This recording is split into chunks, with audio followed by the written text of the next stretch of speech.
Bonjour, mes chers frères compatriotes, Guinéens et Guinéennes, Madame, Mademoiselle, Missé. Bonjour à vous tous.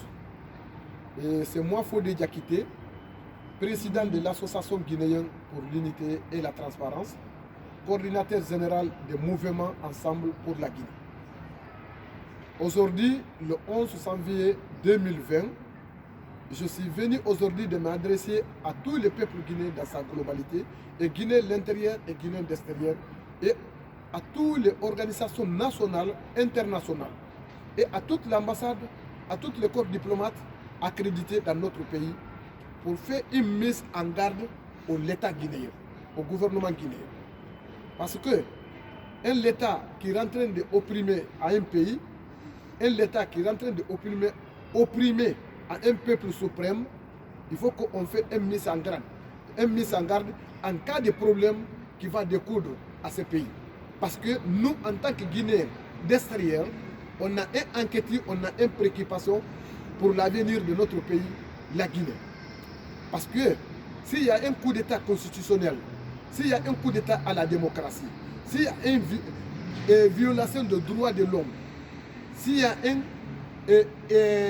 tribalisme, c'est l'État guinéen qui est en train de provoquer cette situation. Pourquoi? Parce que c'est eux qui sont en train de violer la loi, qui violent les droits citoyens.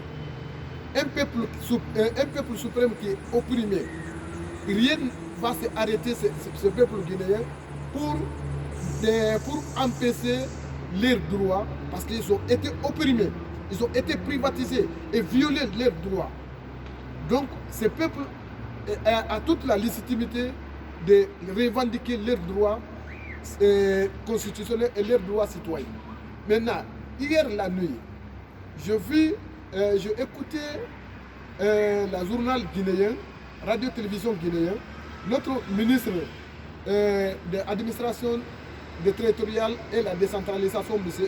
Bourama Condé, a fait un décret de l'interdiction des manifestations qui a été programmée FNDC à lundi prochain, le 13 janvier 2020, pour annulation de cette manifestation et interdiction de toutes les manifestations en Guinée.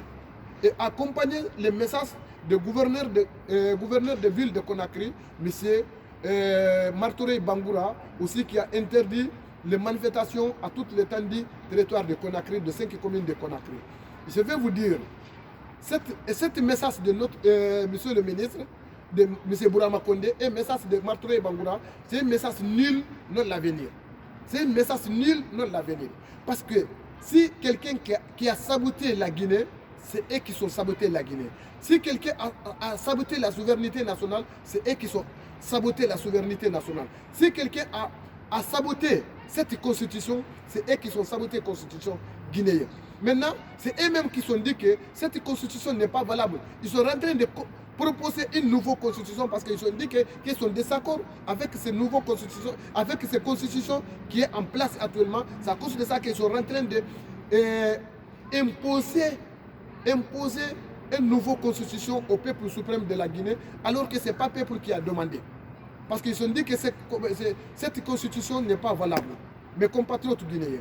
Maintenant, avec ça, et comme ils sont en train d'influencer, intimider à ce peuple, et effrayer à ce peuple, violer ce peuple à leurs droits. Donc, comme ils n'ont pas, comme ils sont à leur fin politique, comme ils n'ont pas une autre manière sauf l'intimider ces populations, je vais dire non, peuple suprême guinéen, un peuple suprême, un peuple opprimé, il n'y a rien qui va s'arrêter devant un peuple opprimé pour privatiser leurs droits. C'est le temps qu'on va revendiquer notre droit. C'est le temps qu'on va faire le mouvement libération avec ce clan dictatorial de la Guinée pour créer un gouvernement d'union nationale de la transition. On va créer un mouvement, c'est le mouvement libération nationale qui va accompagner FNDC. FNDC, c'est une structure qui est là en place. FNDC, tous les membres de FNDC, on vous remercie pour votre patriotisme. Maintenant, il y a la libération nationale, mouvement libération nationale qui va accompagner RPC et qui va accompagner FNDC Front national pour la défense de la Constitution, pour libérer la Guinée, créer un gouvernement d'union nationale de la transition. Parce qu'il n'y a pas d'élection 2020, ni élection législative, ni élection présidentielle. Il n'y a pas d'élection. Maintenant, l'institution guinéenne, Assemblée nationale, est illégale. Bientôt, la présidence va être illégale. Hier, on a vu aussi le décret présidentiel à la nomination Nantou Serivo comme député à l'Assemblée, alors qu'il y a une institution qui est illégale réellement. Donc je ne comprends pas. Chaque jour qui passe, ils ont des droits de violer la loi. Ils ont des droits de bastonner la Guinée, le Guinéen, opprimer les Guinéens. Ils ont des droits pour faire la prévarication. Ils ont des droits pour faire la corruption. Ils ont des droits pour violenter la population. Et ils ont des droits pour assassiner la population. Mais la population n'a pas de droit de se revendiquer. C'est quel monde que nous vivons? C'est quel monde que nous vivons? C'est quel état que nous vivons? Comment on peut dire qu'il y a un état de droit dans notre pays alors que la population est dans les souffrances incalculables? La population est dans le désespoir qui n'a pas d'importe de sortir.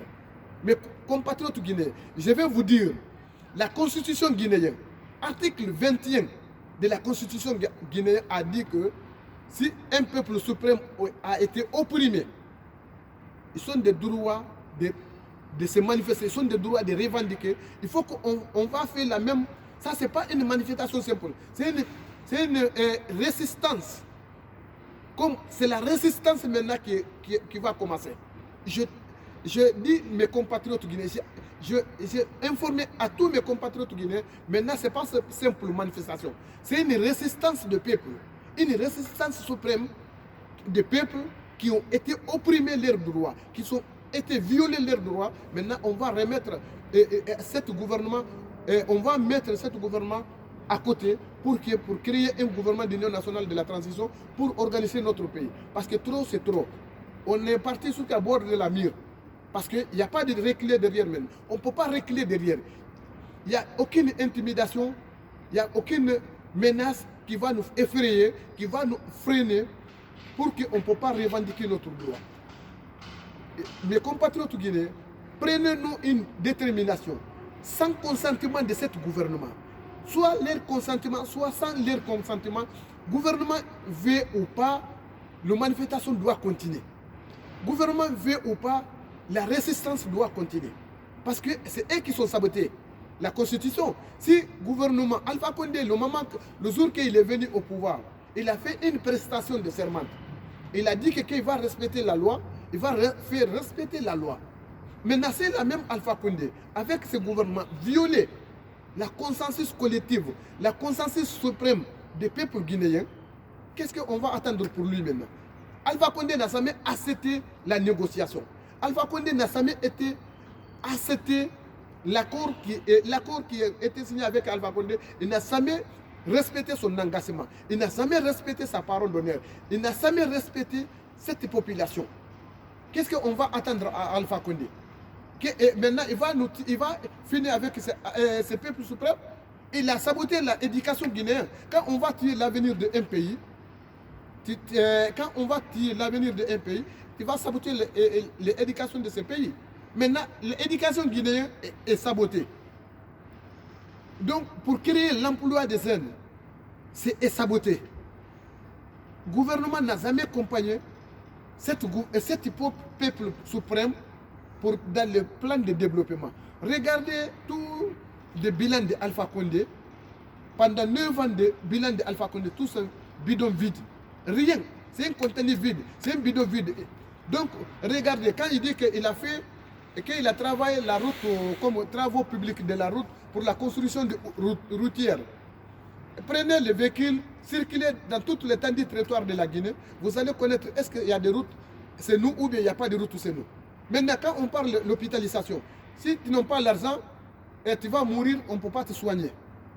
Aussi, il n'y a pas de matériel suffisamment dans notre hôpital de la Guinée. Il n'y a pas d'un bon hôpital, il y a des manques de formation professionnelle pour les médecins, infirmières, sages-femmes, etc., etc. Chaque jour qui passe, c'est la femme grossesse, le moment d'accouchement, ils vont mourir, ou bien les enfants vont mourir dans l'hôpital. Donc, où se trouve le sanitaire équitable pour le peuple guinéen? Quand on parle de l'éducation, Est-ce que l'éducation n'est pas en bonne condition? Quand on parle de l'électrification, Alpha Condé parlait soit petit, Kaleta, etc., etc. Où se trouve cette électrification que nous entendons longueur de journée à la télévision? Où se trouve cette électrification? Quand on parle économie guinéenne, donc l'exploitation de bauxite, diamants, or, aluminium, etc., etc. Et où se trouve cet bénéfice, où se trouve cet argent au bénéfice du peuple? Hein? Donc, chaque jour, il y a l'extrême corruption. Il y a la corruption dans notre pays. Donc, où se trouve cette... on a des recherches, mais le Guinée entend le nom des recherches. Guinée n'a jamais été bénéficié avec ces recherches. Maintenant, les gens qui sont en train de laisser se manipuler, laisser se influencer à cause de cette petit argent qu'ils vont donner à ces peuples. Je vais vous expliquer aujourd'hui. Le petit argent qu'ils vont vous donner, 100 000 francs guinéens, 200 000 francs guinéens, 1 million par là. Donc, vous allez manger aujourd'hui à votre faim. Demain, vous allez être faim. Vous ne trouvez pas à manger. Donc, quel est mieux?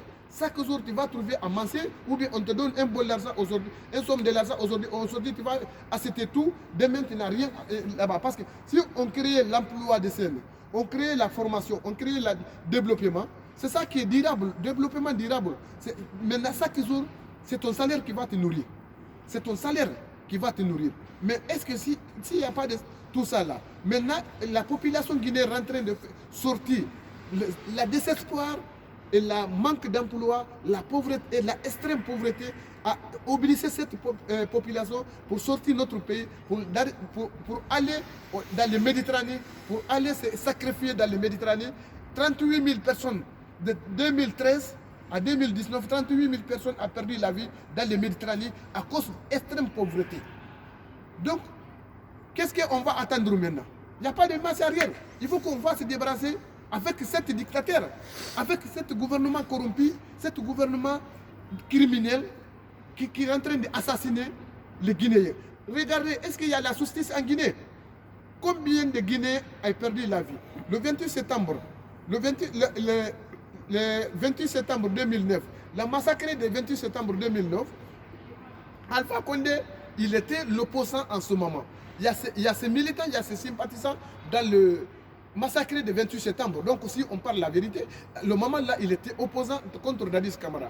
Maintenant, dès qu'il est venu, 157 personnes ont été assassinées. Multiples violations des femmes. Et nos sœurs, nos mamans, vous allez m'excuser. Et combien de personnes ont été blessées? Combien de centaines qui ont perdu la vie? Millions de personnes qui ont été blessées.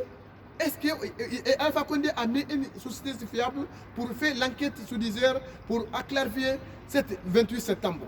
Maintenant, le temps d'Alpha Condé, on va aller maintenant au temps d'Alpha Condé pendant son gouvernement. Le 9 ans, 2010 jusqu'à aujourd'hui. Commencement d'abord, Alpha Condé a dit, le membre d'Alpha Condé, ils sont dit, l'empoisonnement, que quelqu'un qui a mis le poisson dans l'eau, pour vendre aux malinqués. Parce qu'on a entendu des empoisonnements de peuple. Si on dit la vérité, c'est le moment, comment quelqu'un va mettre un poisson dans l'eau pour vendre à ses gens.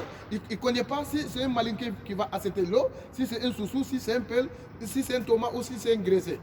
Comment on va faire empoisonnement? C'est le moment là que le malinqué en Haute-Guinée, ils sont révoltés contre le pelle, pour chasser le pelle. Donc on a eu un dégât matériel, dégâts humains incalculables. Donc maintenant, est-ce qu'ils ont fait la justice? Ils ont mis la justice pour faire enquête judiciaire, pour éclaircir ça. 130 personnes, 132 personnes sont mortes pendant son mandat, seulement des manifestations pour revendiquer leurs droits citoyens. Est-ce qu'ils ont mis une justice fiable pour faire enquête pour endommager la famille qui ont été victimes et rendre la justice équitable, les gens qui sont perdus la vie, les gens qui sont assassinés, nos compatriotes, pour prendre ces gens-là, mettre dans le barreau, si c'est condamné dans la fermeté? Est-ce que la justice a été faite? Est-ce que les gens qui sont en train de faire la corruption, la barbarie, le ministre, le gouverneur, le gouvernement, etc., l'autorité des chefs de l'État qui sont en train de faire l'injustice, l'impunité, à fomenter la haine, appeler la haine à la violence en Guinée? Est-ce qu'ils sont créés haute cour de la justice en Guinée pour ciser ces ministres, ciser ces autorités, haute autorité? Est-ce qu'ils sont bien ça? Et la justice est corrompue. La justice n'est pas indépendante. Donc maintenant, mes compatriotes guinéens, si la justice n'est pas indépendante, aucune institution, actuellement la Guinée, toutes les institutions sont déstabilisées, toutes les institutions sont faibles. Maintenant, qu'est-ce qu'on va attendre maintenant? Il faut qu'on va dissoudre toutes ces institutions, on va créer un gouvernement crédible, fiable, pour que la Guinée puisse avancer. Parce qu'actuellement, il n'y a aucun investisseur étranger qui vont venir en Guinée, investir en Guinée. Il y a une instabilité sociopolitique, il y a une instabilité politique, il y a l'insécurité, il y a l'injustice. Donc, qu'est-ce qu'ils vont venir? Maintenant, s'ils ont perdu leur matériel ou bien leur vie, qui a provoqué? Donc, il faut qu'on donne. On n'a pas besoin d'une personne forte, on a besoin d'une institution forte. Il faut qu'on va créer une institution forte pour le progrès, pour l'intérêt de la Guinée, pour l'intérêt des Guinéens, pour les futures générations qui vont venir, pour nous les jeunesse et les futures générations qui vont venir, ils vont vivre avec leur dignité. Mais actuellement, le Guinéen n'est pas fier d'être Guinéen. Parce qu'on est fier Guinéen, mais actuellement, quand on dit que Guinéen n'est pas fier, parce que si tu vis dans ton pays avec désespoir, avec préoccupation, avec l'inquiétude, avec l'insécurité, l'impunité, ta vie est menacée. Le vie guinéen actuellement, la quiétude sociale est menacée. La confidentialité, bonne confidentialité est menacée. Il n'y a pas de solidarité, il n'y a pas de tissu social. Comment on va vivre maintenant? Mes compatriotes guinéens, il est temps de prendre le destin de la Guinée, il est temps de réfléchir, il est temps de prendre une détermination, il est temps de faire la résistance suprême. Il est temps de faire la résistance suprême pour revendiquer nos droits et pour mettre fin au pouvoir Alpha Condé, pour mettre fin à la dictature. C'est le message là qui est avec moi. C'est un message mis en garde à ce gouvernement. C'est un message mis en garde à ce gouvernement parce que dans la vie, on va monter dans l'escalier. La Guinée, toujours, on descend l'escalier. Mais dans la vie, on monte 1, 2, 3, 4, on monte la vie, c'est comme ça qu'on monte.